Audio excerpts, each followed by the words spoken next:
Inilah kesempatan yang menjadikan hidup seorang muslim selalu nyaman, karena dalam setiap keadaan ia tidak kehilangan jemaah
But no, my anger makes me do it right.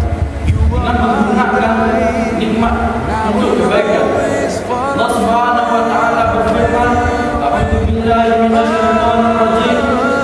Wa ista'zana rabbukum la in syakartum la azidannakum wa la in kafartum inna 'adzabi lasyadid." Ingatlah jika Tuhanmu memaklumkan, sesungguhnya jika kamu niscaya aku akan menambah padamu.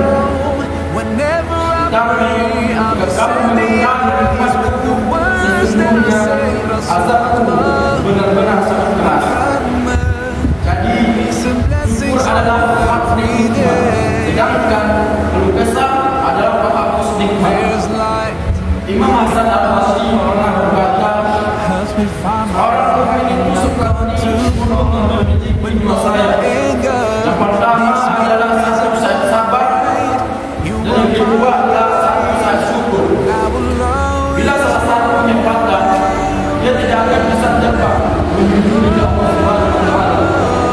Maka mari kita jadikan setiap kesulitan sebagai kesempatan untuk bersabar, setiap nikmat sebagai peluang untuk Allah Subhanahu wa Ta'ala. Bila hari ini kita sedang diuji, maka bersabarlah, karena balik kesabaran itu ada pahala yang tak terbatas.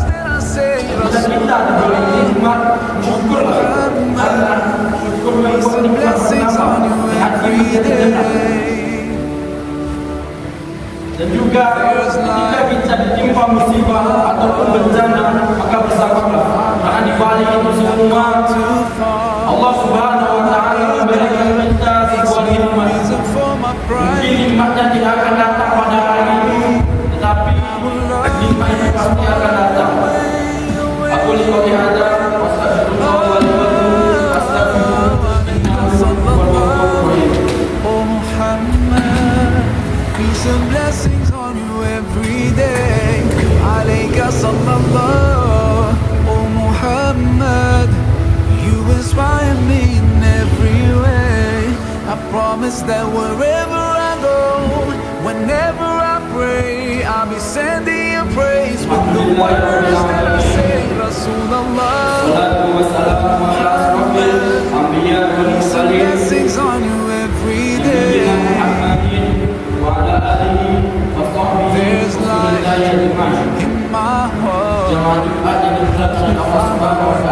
I've gone too far, but no, my anger makes me the reason for my pride. You are my guide. I will love you.